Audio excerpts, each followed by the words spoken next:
Hello my dear divine soul, welcome to my channel. आज हम बात करेंगे air sign versus fire sign की रीडिंग के लिए।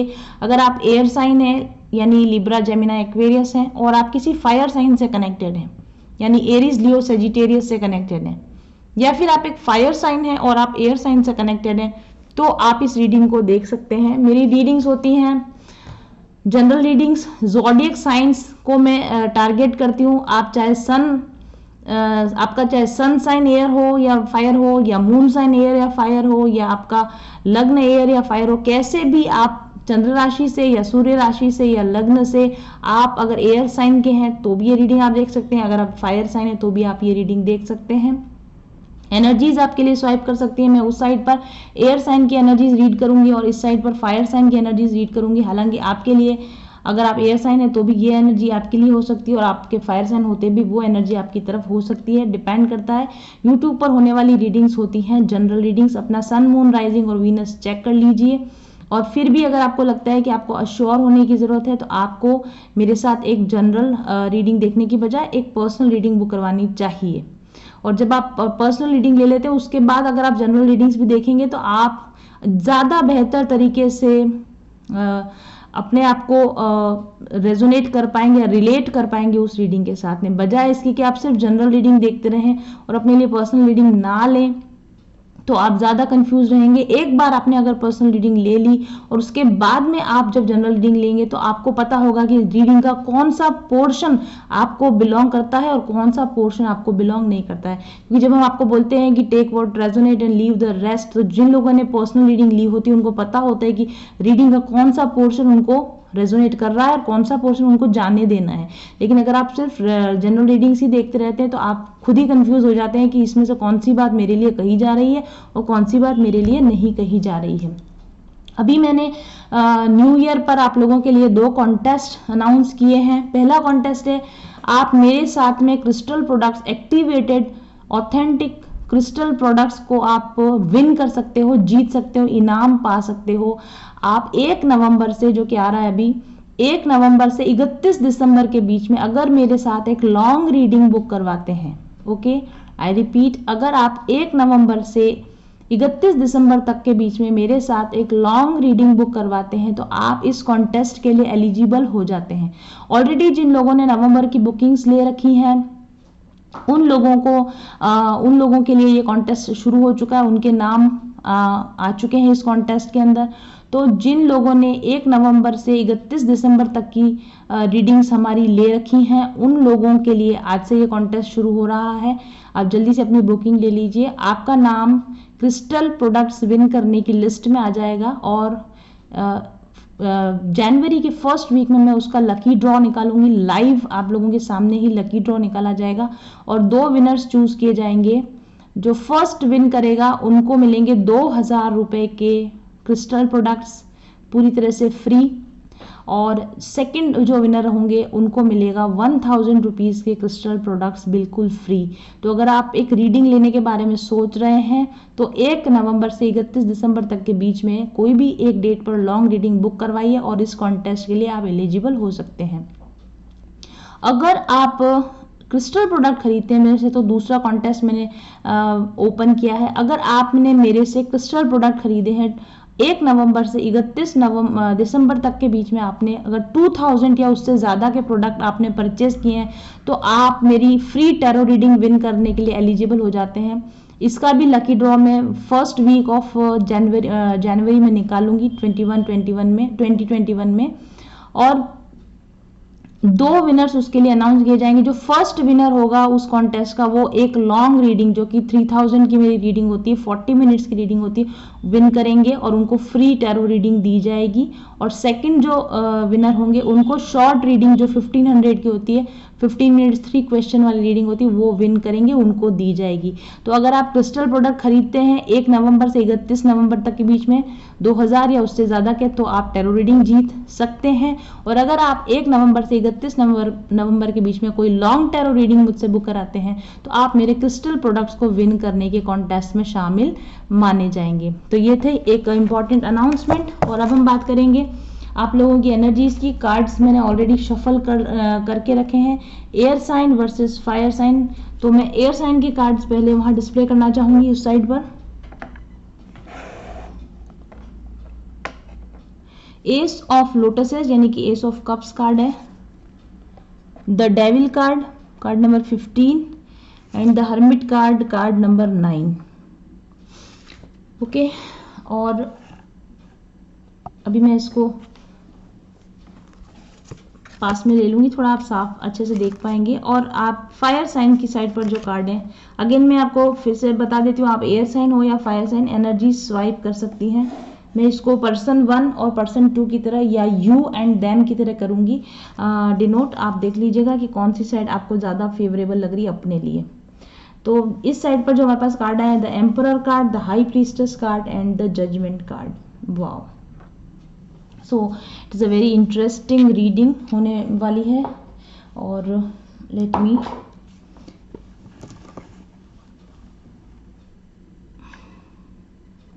सो now it is clear. Okay, तो पहली चीज जो आपकी एनर्जीज, योर साइड, आपकी तरफ की जो एनर्जीज हैं, आपकी तरफ कार्ड्स आए हैं, चाहे आप एयर साइन हैं या फायर साइन है, द पीपल वॉचिंग वहां पर, और जिनके साथ आप कनेक्टेड है उनकी एनर्जीज हैं यहाँ पर। तो your energies we have ace of lotuses यानी कि ace of cups card, the devil card and the hermit card.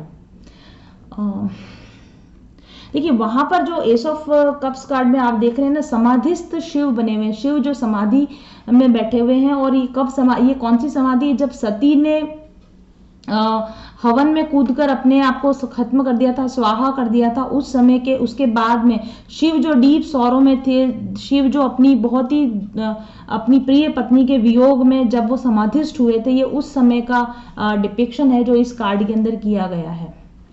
तो मुझे ऐसा लगता है कि previously may be in your recent past और इन योर पास्ट आप काफ़ी सैड थे, आप काफ़ी सॉरोफुल थे, कोई इवेंट आपकी लाइफ में ऐसा हुआ हो जिसकी वजह से आप काफ़ी दुखी हों। जब आप इस पर्सन से मिले थे, यानी उससे पहले या हो सकता है उनके मिलने के समय तक आप काफ़ी दुखी थे। हो सकता है कि आपका पहले वाला कोई आपका प्रीवियस लव आपसे ऑलरेडी अलग हो चुका था, आपका कोई बहुत ही नियर एंड डियर आपका पार्टनर आपसे सेपरेट हो चुका था, या फिर आप अपनी ज़िंदगी में के किसी बहुत ही पेनफुल सॉरोफुल फेज से आप गुजर रहे थे। आप ऑलरेडी अपने किसी प्रियजन के सेपरेशन के दुख से दुखी हो रहे थे और आप अपने आप को बैलेंस में लाने की कोशिश कर रहे थे। ऐसा वो समय था जब आप इस व्यक्ति के साथ आप मिले थे, ठीक है। और आप ऑलरेडी चाह रहे थे कि आप दुख से बाहर निकल जाएं, आप हील होना चाहते थे, आप दुख से बाहर होना चाहते थे, आप एक किसी ऐसे व्यक्ति का सहारा ढूंढ रहे थे जो आपको प्यार दे सके, गहराई के साथ आपसे जुड़ सके, और आपको अनलव्ड होने की जो फीलिंग आ गई थी कि मुझे कोई प्यार करने वाला नहीं है, उस फीलिंग से आप निकलना चाहते थे, आप डीपली किसी के साथ कनेक्ट होना चाहते थे, आप ट्रू लव की तलाश कर रहे थे अंदर ही अंदर। या फिर आप इतने अधिक आहत थे, इतने अधिक आप दुखी थे या उदास थे कि आप किसी के भी साथ कनेक्ट होने के बारे में सोच ही नहीं रहे थे। आपको किसी से कनेक्ट नहीं होना, मुझे किसी से बात नहीं करनी, मुझे किसी से प्यार नहीं करना, मुझे फिर दोबारा किसी से अटैच नहीं होना, इस तरह के या तो सॉरोफुल एनर्जी में थे, या फिर इतने अधिक दुख की वजह से आप नए प्रेम की तलाश कर रहे थे कि मुझे एक बार फिर से अपनी जिंदगी में कोई प्यार करने वाला मिले, कोई सहारा देने वाला मिले, इस तरह की तलाश कर रहे थे। दोनों ही परिस्थितियों में आप अकेले थे और आपके पास में कोई ट्रू लव नहीं था, आपके पास में कोई साथी नहीं था, और आप काफी सैड और पेनफुल स्थितियों में थे, मुझे ऐसा लगता है। और आपके अंदर से जो वाइब्रेशंस निकल रही थी, आपके अंदर से जो सौरों की वाइब्रेशन निकल रही थी, आपके अंदर से जो लैक ऑफ लव की वाइब्रेशन निकल रही थी, उन वाइब्रेशंस ने इस पर्सन को आपकी तरफ धकेल दिया। यूनिवर्स ने ऐसे व्यक्ति को आपकी तरफ धकेल दिया, यानी एक तरीके से आपकी वीकनेस या आपकी जो डेविल एनर्जी थी उसने इस पर्सन को सक इन कर लिया अपनी तरफ, आपने खींच लिया। आपके खालीपन ने, आपके वॉइड ने, आपकी कमी ने, आपकी वीकनेस ने इस व्यक्ति को आपकी लाइफ में एक तरीके से आपने इसको खींच लिया, इसको सक इन कर लिया आपने। और कहीं ना कहीं क्योंकि जब आप लैक मेंटेलिटी में होते हो, विक्टिम मेंटेलिटी में होते हो, जब आप नहीं है मेरे पास, मैं दुखी हूं, मैं उदास हूं, इस तरह की आप एनर्जी में होते हो, तो ऐसे समय में जो रिलेशंस आपके बनते हैं या जो रिलेशंस आप बनाते हो या जो रिलेशंस आपको यूनिवर्स की तरफ से दिए जाते हैं, वो डेविल एनर्जी वाले यानी कि बैड रिलेशंस होते हैं, वो आपके कार्मिक रिलेशंस होते हैं। चाहे भले ही वो आपके किसी बहुत अच्छे ट्विन फ्लेम के साथ भी आपका अगर ऐसे समय में आप कनेक्शन बनता है जब आप बहुत दुखी रहे, उदास रहे, और ऐसे समय में जब आप अपने ट्विन से मिलते हो तो उस ट्विन के साथ भी आपका बहुत ही बैड कार्मिक साइकिल चलने लगता है, डेविल एनर्जी ऑपरेट करने लगती है आप दोनों के बीच में, क्योंकि आपके अंदर वॉइड है, आपके अंदर खालीपन है। तो आपके ट्विन के अंदर भी उस समय में, उनकी लाइफ में भी उस समय में खालीपन चल रहा होगा, या जिस भी व्यक्ति से आप मिलेंगे वो भी एक अंदर से एक बहुत ही खाली इंसान होगा, वो भी अंदर से एक बहुत ही अधूरा इंसान होगा। और जहां तक मुझे लगता है कि ये जो आप दोनों की जो मीटिंग हुई थी, ये दो खाली लोगों की मीटिंग थी, दो अधूरे लोगों की मीटिंग थी। आप चाहते थे कि आपका खालीपन वो भर दें और वो चाहते थे कि उनका खालीपन आप भर दें, यानी एक नीडीनेस की एनर्जी है इसके अंदर। आपको भी नीड है और उनको भी नीड है, दोनों ही both persons are deprived of love, दोनों ही प्यार पाना चाहते, देने के लिए किसी के भी पास प्यार नहीं था। और ऐसी स्थिति में जब कोई भी कनेक्शन बनता है तो वो कनेक्शन बहुत बैड कार्मिक रिजल्ट्स लेकर आता है, क्योंकि दोनों ही एक दूसरे से सक करना चाहते हैं, एनर्जी सक करना चाहते हैं, लव सक करना चाहते हैं, और देने के लिए किसी के भी पास कुछ भी नहीं होता है, मुझे ऐसा लग रहा है। तो इस तरह के किसी बहुत ही बैड कार्मिक कनेक्शन में आप आ गए थे, इस पर्सन के साथ में आ गए थे, और शायद आप टेम्परेरी रिलीफ पाना चाहते थे अपने पुराने लाइफ की पुरानी प्रॉब्लम से बाहर निकलने के लिए, और इनका जरा सा थोड़ा सा कुछ ऑफर आपको आया और आप लाइक टेम्परेरी रिलीफ पाने के लिए कि ठीक है मुझे कौन सा पूरी लाइफ इनके साथ रहना है, चलो लेट्स बिगिन। और आपने उनके साथ में एक रिलेशन, एक मे बी आपने एक स्मॉल जेस्चर के तौर पर, एक फॉर्मल फ्रेंडशिप के तौर पर इस रिलेशन को स्टार्ट किया, और धीरे धीरे आप इस रिलेशन के अंदर जकड़ते गए, फंसते गए, जैसे कि गहराई में धंसते गए, और आपके पास बाहर निकलने का इसमें से आपको रास्ता ही नहीं दिखने लगा। इस तरह की एनर्जी मुझे यहाँ पर नजर आ रही है। और जब आप इस रिलेशनशिप में काफी गहराई तक धंस गए, इस रिलेशनशिप ने आपका काफी डैमेज कर दिया, उसके बाद में आपको एपिफेनी हुई, उसके बाद में आपको जागृति आई कि आप गलत जा रहे हो, आप गलत कर रहे हो, या आपके साथ गलत हो रहा है, और आपको जागने की जरूरत है, आपको इसमें से निकलने की जरूरत है। इस तरह की आपको अवेकनिंग आई, और आपको ये बात भी समझ में आने लगी शायद कि क्योंकि आप वुंडेड थे, क्योंकि आप कमजोर थे, क्योंकि आप खाली थे, क्योंकि आप अधूरे थे, इसलिए आपको ऐसा बैड रिलेशनशिप आपकी तरफ खींच आया। शायद बाद में जाकर आपको ये एपिफेनी हुई हो, ऐसा मुझे लगता है। तो डेफिनेटली ये जो पर्सन आपकी तरफ आया, चाहे वो आपका हो सकता है कार्मिक ना हो सकता है सोलमेट हो सकता है ट्विन फ्लेम हो, लेकिन जब भी आपकी तरफ आया तब आपके और इनके बीच के जो पास्ट लाइफ कर्मा थे वो ऑपरेशन में आ गए, वो आप दोनों के बीच में एक्टिवेट हो गए, और इसी वजह से आप दोनों के बीच में बहुत ही बैड कार्मिक साइकिल चलने लगा। एक दूसरे के साथ मतलब डिजायर पूरी करनी है, लस्ट की, डिजायर की, ग्रीड की, लालच की, एंगर की, कंट्रोल पाने की, इस तरह की आप दोनों के बीच में एनर्जीज रही होंगी। और जब आप उनकी डिजायर पूरी ना करो तो आपको उनको एंगर आ जाए, अगर वो आपकी डिजायर पूरी ना करे तो आपको एंगर आ जाए, और इस तरीके से दोनों ही लोग एक दूसरे पर मतलब अपना अपना कंट्रोल स्थापित करने की कोशिश करते रहे। ये रिलेशन बैड साइकिल में फंस गया। लेकिन क्योंकि आप दोनों को एक दूसरे के साथ रहने की इतनी ज्यादा आदत हो गई है कि अब कंफर्ट जोन भी बन जाता है। कई बार आदमी अपने डिस्कम्फर्ट के साथ कंफर्टेबल हो जाता है, आप अपने दुख के साथ कंफर्टेबल हो जाते हो, आप बैड पार्टनर के साथ में कंफर्टेबल हो जाते हो। तो इस तरह की कंफर्टेबल स्थिति में आ जाने के वजह से, या क्योंकि हैबिट बन गई है, क्योंकि इतना लंबा समय हो गया आपको साथ रहते हुए, तो हैबिट के तौर पर या फिर कंफर्ट जोन फील करने की वजह से आप इनको या ये आपको बहुत लंबे समय तक एक दूसरे को आप छोड़ नहीं पाए, ऐसा मुझे लगता है। उसके बाद में तीसरा कार्ड जो आपका आता है, हर्मिट कार्ड आता है। लेकिन अल्टीमेटली बहुत जब साइकिल बहुत खराब हो गई, आप दोनों के बीच में चीजें बहुत ज्यादा खराब हो गई, तब आपको फील होना शुरू हुआ कि मुझे यहाँ से बाहर निकलना होगा। शायद आपने अपने आप को थोड़ा कट ऑफ करना शुरू कर दिया, आपने इंट्रोवर्ट होना शुरू कर दिया, आपने अंदर की तरफ मुड़ना, यानी कि इनके साथ में आपने इनके साथ की जो लस्टफुल या इनकी डिजायर जो होती होंगी उनको पूरा करना आपने बंद कर दिया। आप इसमें से, इस डायनेमिक्स में से जैसे आपने अपना वो अलग कर लिया हो। और ऐसा भी पॉसिबल है कि आपको कोई वाइज मेंटर मिल गया हो, आपको कोई वाइज एडवाइजर मिल गया हो, आपको कोई गुरु मिला हो, आपको कोई अच्छा व्यक्ति मिला हो जो आपको सही गाइडेंस, जिसकी मार्गदर्शन में आपको ये बात समझ में आई हो कि आप गलत दिशा में जा रहे हो, जिसकी मार्गदर्शन में आपको ये बात समझ में आई हो कि मेरे को यहाँ से निकलने की जरूरत है, और फिर आपने डेडिकेटेड एफर्ट लगाए उस इस ट्रैप में से। ये जो ट्रैप है आप देख रहे हैं कैसे जकड़ के पकड़ के रख रखा है, इस कार्मिक ट्रैप में से बाहर निकलने के लिए आपने ना डेडिकेटेड एफर्ट लगाया कि अब मुझे इसमें से बाहर निकलना है और अब मुझे और बर्दाश्त नहीं होगा। और उसके बाद शायद आपने रिट्रीट लिया,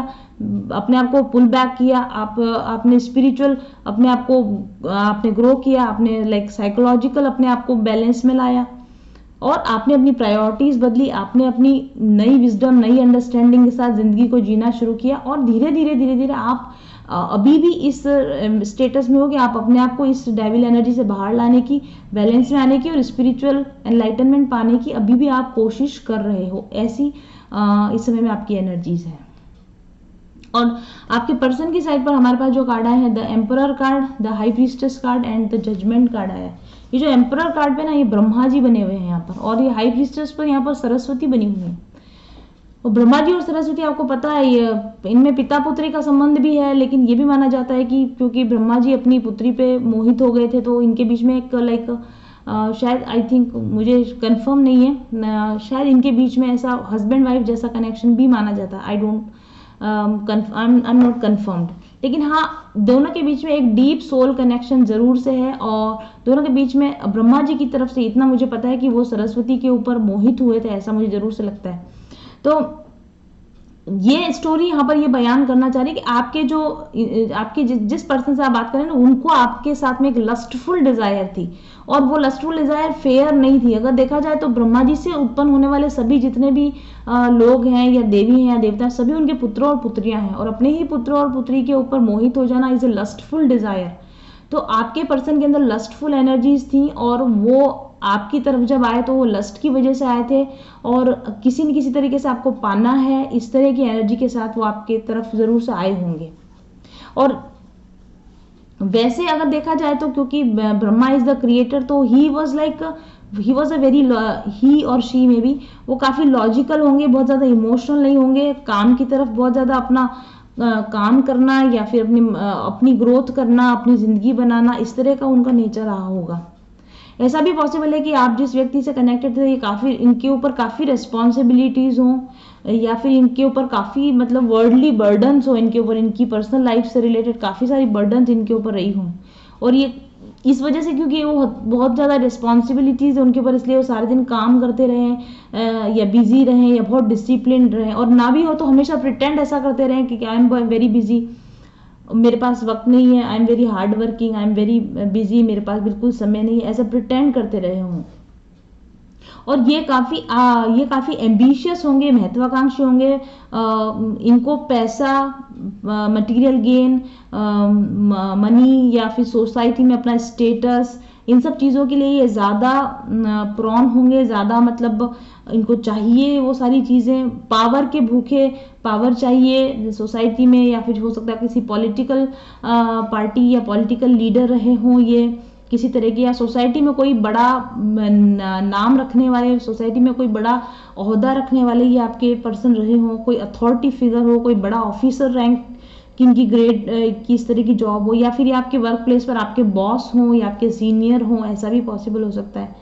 या फिर ये कोई बहुत बड़े बिजनेसमैन रहे हों या लीडरशिप किसी रोल में रहे हों, बहुत सक्सेसफुल हों, ये भी पॉसिबल है। और बाय नेचर ये बहुत डोमिनेटिंग होंगे, बाय नेचर ये बहुत स्टबर्न, जिद्दी, अड़ियल स्वभाव के होंगे, एरोगेंट होंगे, गुस्सा जल्दी आता होगा, ईगोइस्टिक होंगे, इस तरह के व्यक्ति हैं जिनके साथ आपका कनेक्शन हुआ।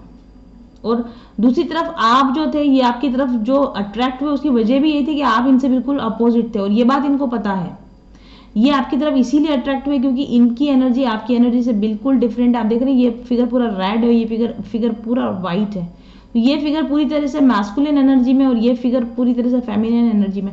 आपकी ऑपोजिट एनर्जी जो थी फेमिनिन एनर्जी, इसने इस व्यक्ति को लस्टफुली आपकी तरफ अट्रैक्ट किया और ये व्यक्ति आपके साथ एक deep soul connection definitely feel करते हैं। हालांकि उसमें लस्ट भी शामिल है, लेकिन ये आपके साथ deep soul connection definitely feel करते हैं क्योंकि आप सरस्वती नदी का भी ना होता है, नदी जो विलुप्त हो गई बाद में जाके, तो आप एक रिवर की तरह, बहती हुई नदी की तरह काफी इमोशनल होगी आप, या आप स्पिरिचुअल होगी बहुत, या आप बहुत इंटेलिजेंट होगी। और मेरे को किसी ने बोला था कि आप सिर्फ फीमेल के लिए वीडियो बनाते हैं, क्या फीमेल के लिए वीडियो नहीं बनाती, वीडियो में सबके लिए बनाती हूँ, लेकिन मोस्टली मेरे जो व्यूअर्स हैं वो फेमिनाइंस हैं, इसलिए वो ऑटोमेटिकली मैं इस तरह चैनल करती हूँ। अदरवाइज अगर आप मेल वॉचिंग है तो भी आप ये फेमिनन एनर्जी में आप हो सकते हो, ऐसे कोई स्पेशली फीमेल के लिए बनने वाले वीडियोस नहीं है।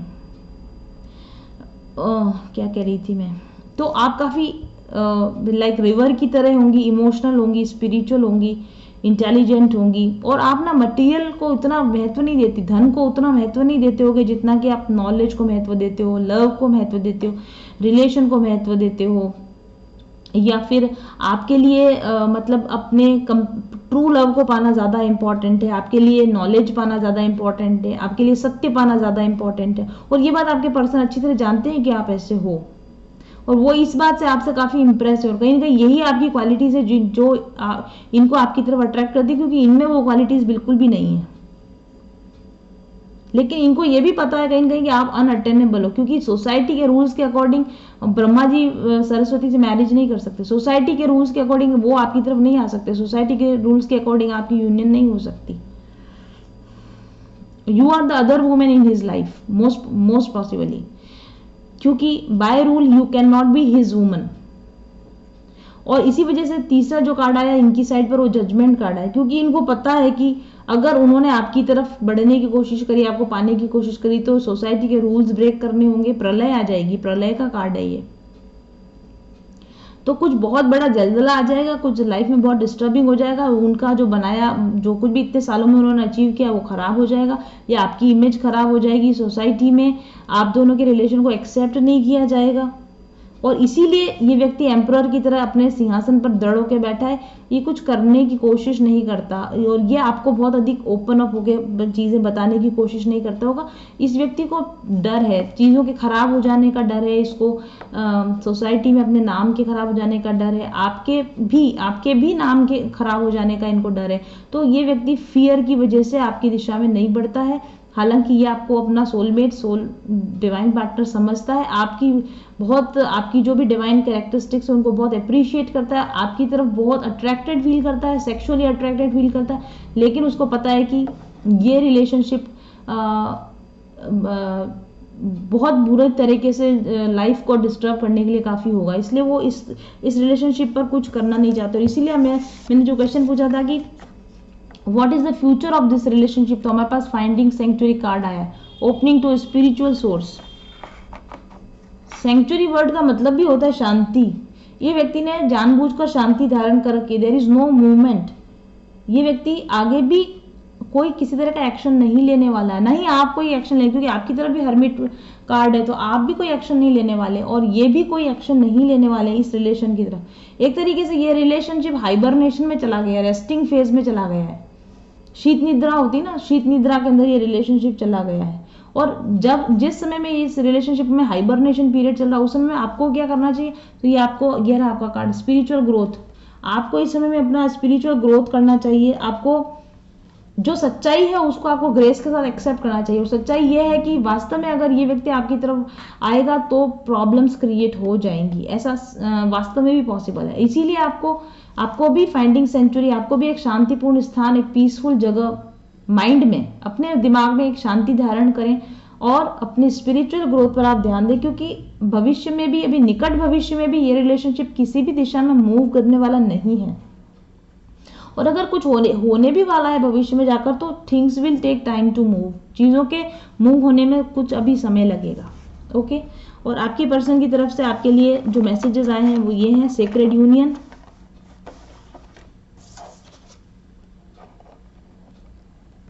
हालांकि आपके पर्सन आपकी तरफ किसी भी तरह का मैसेज भेजने में भी बहुत डरते हैं।